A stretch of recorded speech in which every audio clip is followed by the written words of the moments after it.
Good evening, ladies and gentlemen. Welcome to FLEXN at the Park Avenue Armory.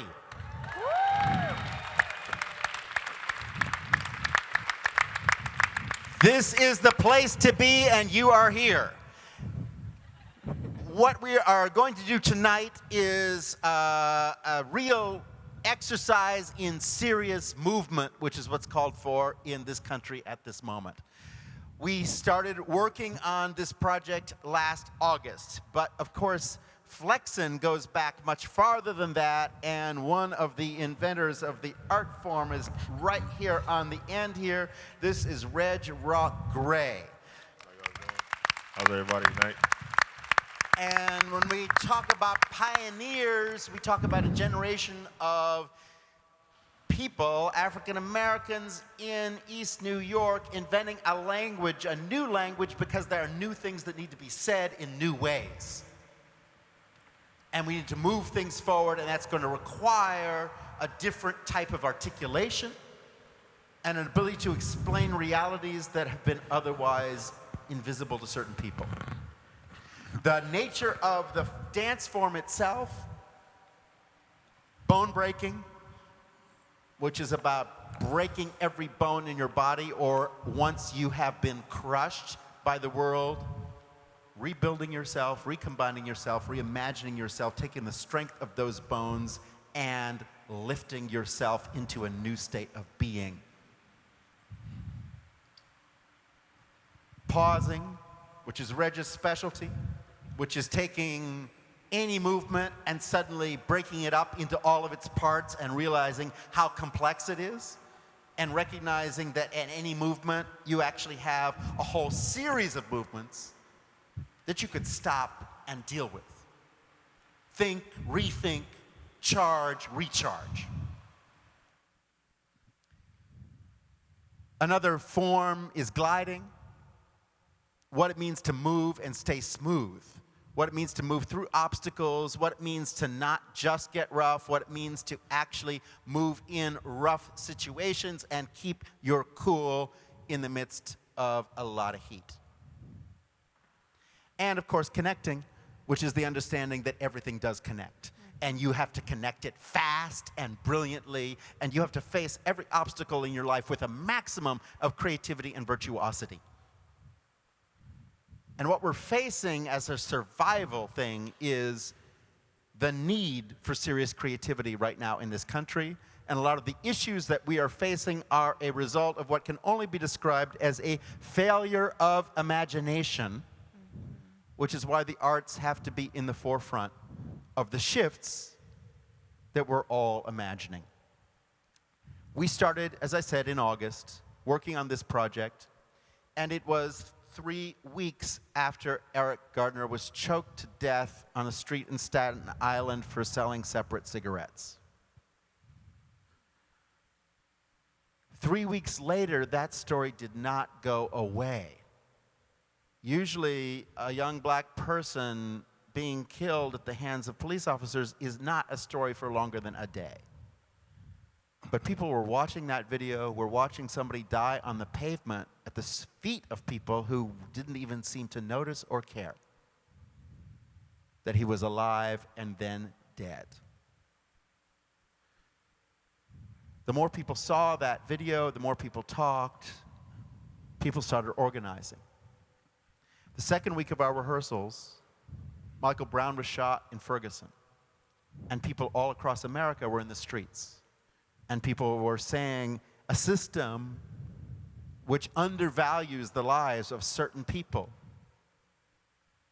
a huge punitive system of mass incarceration and violence against a young generation, has gone way too far and needs to be rethought, reimagined, and redirected.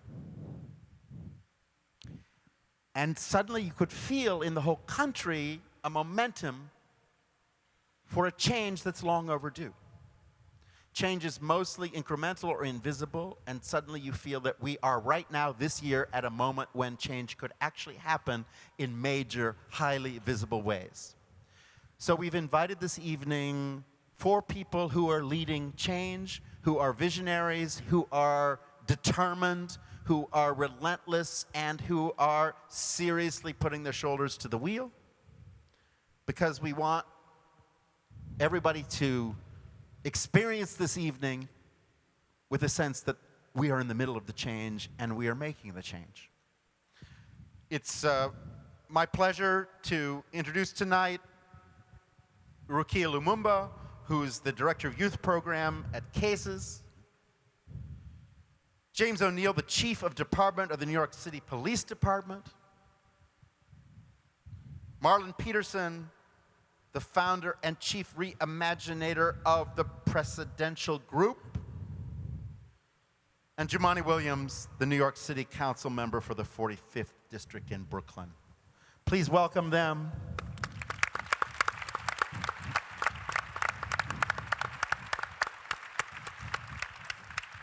What's amazing is the mandate for change in policing has the attention of our mayor and police chief. And what's really impressive now is Jim ONeill has stepped into a major, major position at the forefront. Jim, would you talk to us about your next moves, about the vision, and about the need for movement and change and your first steps? Sure, Peter. Good evening, everyone. I've been the chief of department in the New York City Police Department for about 5 months now. I got the job on November 3rd. I was the chief of patrol before that. I got that job in June. So as I'm moving through my tenure as chief of department and what I've seen over the last couple of months, I do understand that we need to change the way we do business. That there's the connectivity is not there, obviously. I was in my position in November, December during all the street protests. I know that people have voices. I listen, Commissioner Bratton listens. So I took a step back and looked at the way we do business now. And I've been a cop for 33 years. I started out as a transit cop back in 1983. My first assignment was up in District 11, which is in the South Bronx. And even as a young transit cop, working at midnight, standing a foot post at 167th Street and River Avenue, you just see who comes through those turnstiles, and it's hard-working people. It's a lot of hard-working people. Even back then, I think I was 25 or 26 years old. I knew that the people of the city are the best, and they deserve the best, and they deserve the best police department. So little did I realize, 32 years later, that I wouldn't be in the position that I'm in. And sometimes I feel there's a reason for it. So right now in each precinct, you have anywhere between 120 and the largest precinct is probably the 7-5 in East New York, maybe 400 cops. So what do we ask them to do? What have we been asking our police to do since I've been on the job? You have to have a connection to the community, but do we really give them the opportunity to do that? And I don't think we do. The command the precinct has, say, 200 cops. 100 cops are answering 911 jobs. You wouldn't believe the volume of 911 jobs. And that's all they do. They jump from job to job to job to job. And nowhere during their day do they have the opportunity to create any sort of connectivity. And some of the jobs they're not all crime jobs. A lot of 80 jobs, a lot of people that just need help. But it's still, do we have the time that you need to really create some sort of connection? And I don't think we do. And the other half of the command, over the last, I took a real step back. And when I came on the job in '83, it was violent. In the early '90s, it was unbelievably violent. And we had 2,200 homicides, 5,000 non-fatal shootings. Last year, we had 1,100 non-fatal shootings and 300 homicides. But if you took a look, we really didn't change the way we were doing policing. It became about quantity. It was a numbers-driven organization. And that's not what we want. That's not what we need. It's not what we need anymore. So the other half of the precinct would either be writing summonses, doing drug enforcement, making arrests. Again, not the ideal opportunity to have any sort of connectivity. The only people that really had connectivity were the precinct commander and maybe 1 or 2 community affairs cops. So what we're looking to do in 4 precincts as a pilot project, the 100, the 101, which is in the Far Rockaway, the 3-3 and the 3-4, which is in Upper Manhattan, is to actually give the cops the time and the opportunity to make a connection to the people that they serve. And I've been a cop so long, you know, maybe I'm a little myopic at times. I love being a cop. I love being around cops. I think most of them, and it's an organization of 35,000 people. No organization is perfect, and we're far from it, and we've made some mistakes. But deep down, I know that just about every cop took this job for a reason. They took this job to do something good and to do something right. I just want to give them the opportunity to do that now. So we're going to take a lot of the cops out of those specialty units within the precincts, the ones making arrests, writing summonses, doing whatever administrative work they do, and we're going to put them back into sectors. And we're going to give them the same piece of geography every day. So it's going to be the same 2 cops in the same sector every day, and it's going to be about solving problems, not just about locking people up and writing summonses. We're going to run those pilot projects for a couple of months. I'm sure there's going to be some logistical issues that we didn't think about, and I think this is going to create the connectivity that we need, and what it's also going to do is give the cops a sense of worth is maybe not the right word, but give them the sense of this is why you came on the job, to help people, not just to push a radio car, not just to lock somebody up, but to actually have a human experience. And I don't know if a lot of people in the audience would believe that, but I've been doing this a long time. I know people. I come from a large family. I love cops, and I think this is the way they want to go. This is the way Commissioner Bratton wants to go, and this is certainly the way I want to go. Thank you very much. Jumaane, would you mind stepping in and, again, just saying now you're also part of the system in a powerful way. Would you talk about the change you're moving towards and your sense of what's urgent now and how you got to that? Well, what's up, everybody? Hope everybody's having a good night.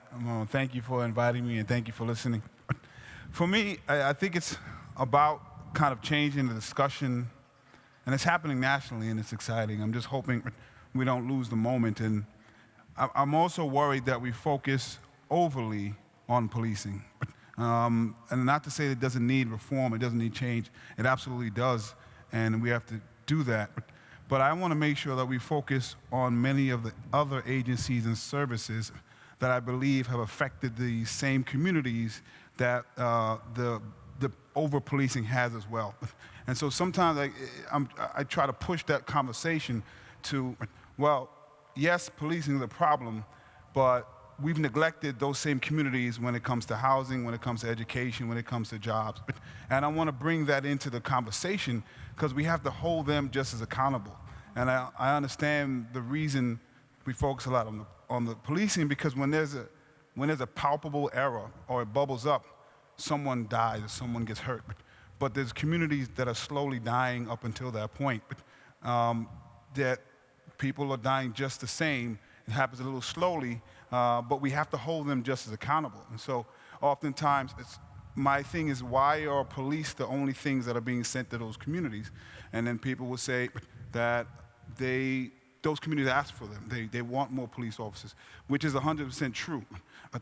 But they've been trained to say that public safety is the same thing as just police, and that's part of it. They're law enforcement. But those same communities ask, as I mentioned, for better housing, for better education, for better educational buildings, for better jobs, for their streets to be swept and be cleaner.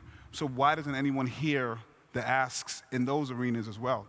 And so I'm really hoping we can push to a more holistic issue. And one of the things that I like the most about what the chief said was that the officers in those pilot programs will be problem solvers.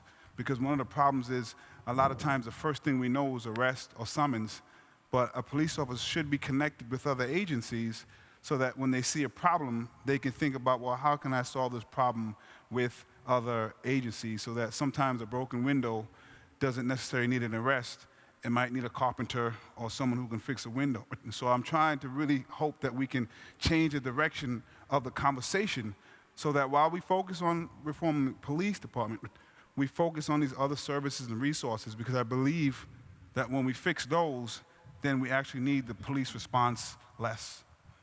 Marlon, you've come out of, thank you. Marlon, you've come out of the system and you are moving forward in a direct way with roots on the ground. Would you just talk about the vision and talk about the day-to-day urgency? Thank you once again for having me here. Thank you. Always when I'm speaking in public spaces. Thank you for allowing me to be in front of you. And I'm honored to be amongst these folks on the stage as well. So I've spent a significant amount of time inside the criminal justice system, and in the time since I've been able to do a lot of great things, and I'm thankful for that. And as we're having this conversation here, one thing that stood out to me was like the title of this conversation is, policing in our communities. And one thing, as we're talking about reimagining and being imaginative and creative with community safety, I think sometimes we think about imagery, and when we think about policing our communities, it automatically indicates that we need to control our communities, right? Not saying that it's not a necessary component, right, for police and their role. But I think many times when we have these conversations, we have it with a singular with a myopic sort of focus, which sort of now fuels and educates practice, right? Not only law enforcement, but our, the people that live in the communities, where our folks' first, in many cases, our only alternative or option, as we see it, is policing. While we're not thinking about building the internal capacity of our own communities to be able to, to play a huge role in our own safety. And that's something I think in many cases, as we're having this conversation, is like revolutionary in itself, right? When we think about the internal capacity of the people within the communities, that includes those folks who we tend to shy off and put to the side as those folks are problematic in our communities. And to hear the chief speak about problem solvers as police officers playing a role as problem solvers as opposed to just folks who are just there to enforce law. Right, because what we have in our communities, as Jumaane mentioned, is a lot of problems that have been there for a very long time. So before somebody decides to sell a drug, before somebody decides to pull a gun, before someone decides to join some sort of gang or institution, street organization, there are a lot of things that are happening before that happens. A lot of things that are happening that we don't think about. So I often have this, when I speak in public spaces, I often bring up this I want you to think about, in your minds, think about a baby picture. Think about your baby picture, a baby picture of your son, daughter, your grandchild, niece, nephew. It's innocent, it's beautiful, it's pretty, it's handsome. You want to coddle it. What happens between now and that time, about 14, 15, 16 years old, when that person now has a mugshot? What has happened and what has transpired in between that time that we as a society should also be very conscious that we played, we're all complicit, us in this panel, those folks in the community, we are all complicit in what has transpired in that the dash between infancy and puberty and adolescence. Those are the sort of pivotal, hard, and long-term when I look at solutions to dealing with this. So there is the immediacy of police. Something happens, somebody is hurt within our communities. There is an immediacy to deal with that, right? We understand that. Along with that, I think in many cases we think of it as an either or, where we need the police or we need this. And I think we need to think about it in terms of both and. How can we understand the role of police while understanding that we need to build the internal capacity within our own communities to make it safer, right? Because safety in the communities is more than just stopping people from shooting each other. It's more than just telling people to stop selling drugs, right? There's a lot of violence, whether it be perceived violence, that folks have been experiencing generationally within these communities. So we can't have these conversations about community safety without thinking about issues of race, et cetera. But there's a string and a generational link in terms of what has happened to our communities that we feel our only options are not only, we feel our only options are crime in many cases. So you talk about the issues of on the ground and building internal capacity, so kind of thinking about solutions in some sense. Just yesterday I had the privilege and honor of participating in taking a group of students from Brownsville up to Harvard University, right? And I've done work in the school in Brownsville for some time. And if you're familiar with it, it's a story where, it's a popular blog where a photographer went up to one random kid in the school, in the neighborhood in Brownsville Projects, and asked him, who's your role model? And he said his principal, and that transpired into the school raising over $1 million in terms of helping the school create internal capacity to lift up the brilliance within the community, right? It's a difference. It may sound so simple, but in many cases, for us who've been conditioned to see control as the only way to lift up our community, it seems radical. It seems revolutionary. So when we think about radical and revolutionary, that's what we're talking about. They're thinking about outside of only law enforcement, which, understandably so, has a measure of control. How do we build the internal capacity within our communities to sort of provide its own safety? Thank you so much. Thank you very much. Rukia, could you step in and talk about your, again, day-to-day agenda and what's moving you forward? Yes. So, I don't know if it's too close. First of all, it's a pleasure to be here. Thank you, Reggie. Really excited about seeing this show after. Really excited. And really glad to share this stage with everyone up here, right? What moves me is what we can do. And I think that everybody who has spoke has laid out our case, right? And that case is that we really need transformation. We need to transform this justice system, and we need to transform how we think of ourselves and our people and those that are impacted the most by this justice system, right? And so when I say that, what I'm saying is that we have to, yes, change the mindset of the police as they are engaging in their work. But we also have to change the training. We have to do all of that. And we really have to think of unconventional ways to police, right? Like the chief has said. We also have to really think about where are the resources? Why are police the only people coming into the neighborhoods, right? Like Jumaane has said, right?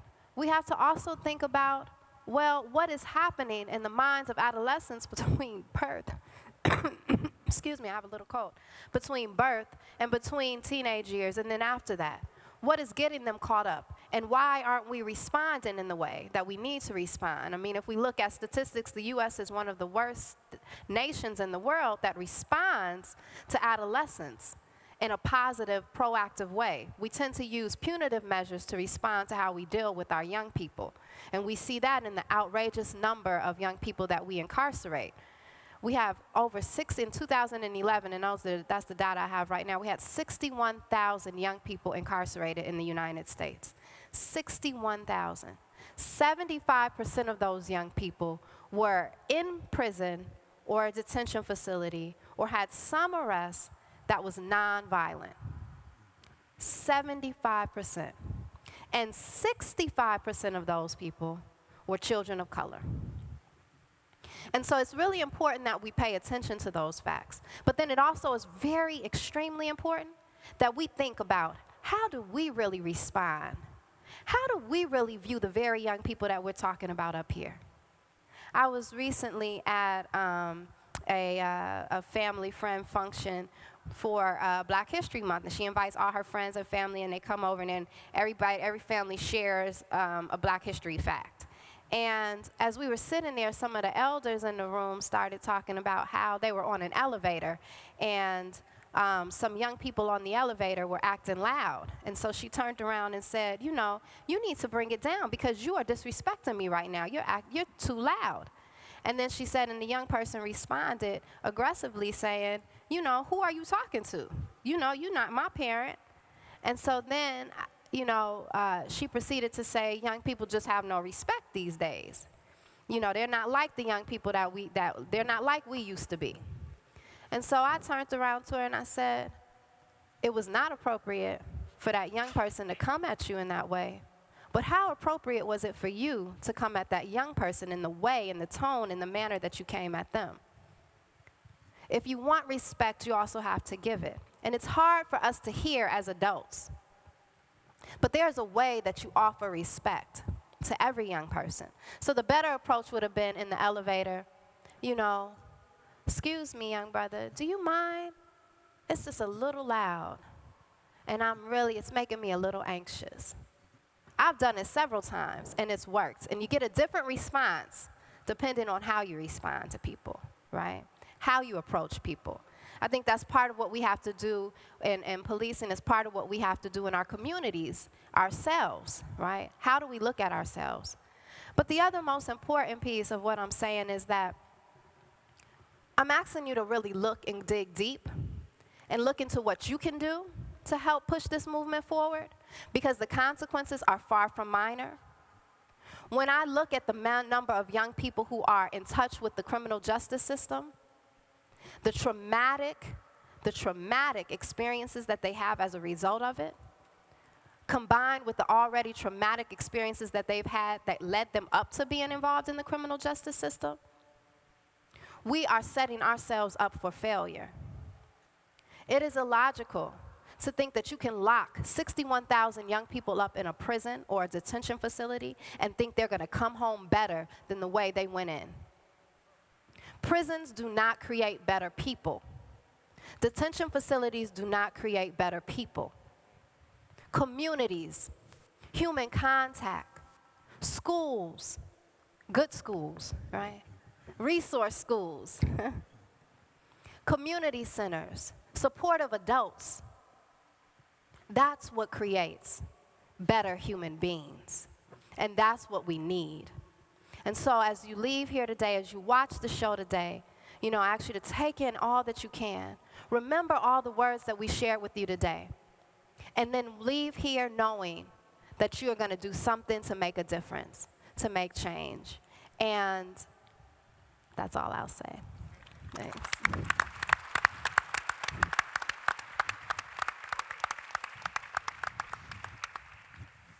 Keep those words echoing.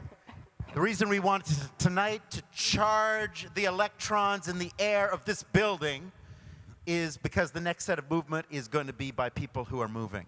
Dance is about change. Dance is about putting your body where your belief system is. Dance is actually putting yourself on the line, risking everything in an act of complete courage and grace. We're in that space where both things are called for. Both things are necessary in America at this moment. The courage of these dancers you will see because every single move they're making is simply clinically impossible. And the idea of spending your time with people who are every single minute of the day doing something that is impossible is, of course, what the arts are about. The arts are about everything you did not think was possible is actually possible. Hello.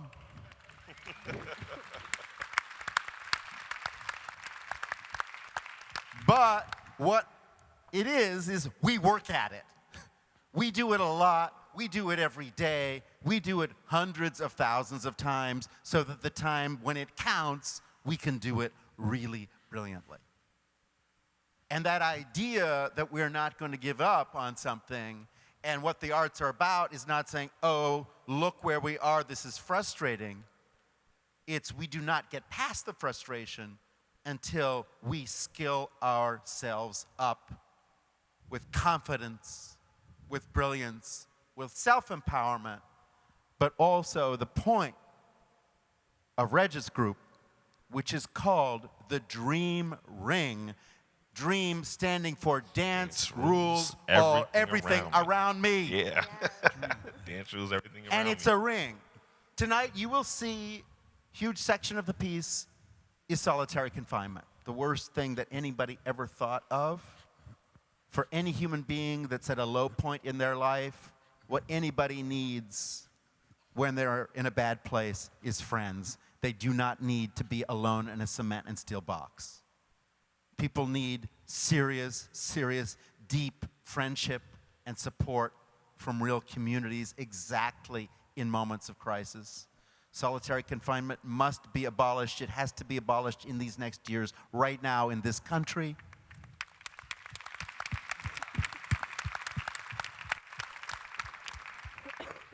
And we all need to figure out how we're all working together, not separately, but because this is the time, as has been articulated powerfully, where we need to work in an intercultural, interdisciplinary, dimensional manner, solving these problems with every angle applied to move something forward. And these problems exist because we haven't come together yet.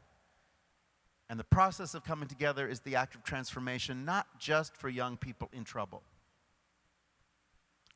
Because any group of people that can tolerate the systematic dehumanization of one segment of the population has themselves become dehumanized.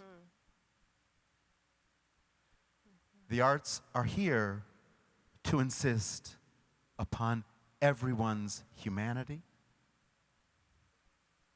in powerful, insightful, creative ways. Let us move to our three-dimensional humanity, and let us take our first steps with people who, you will see tonight, are stepping and making the leap of imagination that is called for from all of us. Thank you so much. Please, thank you, our panel.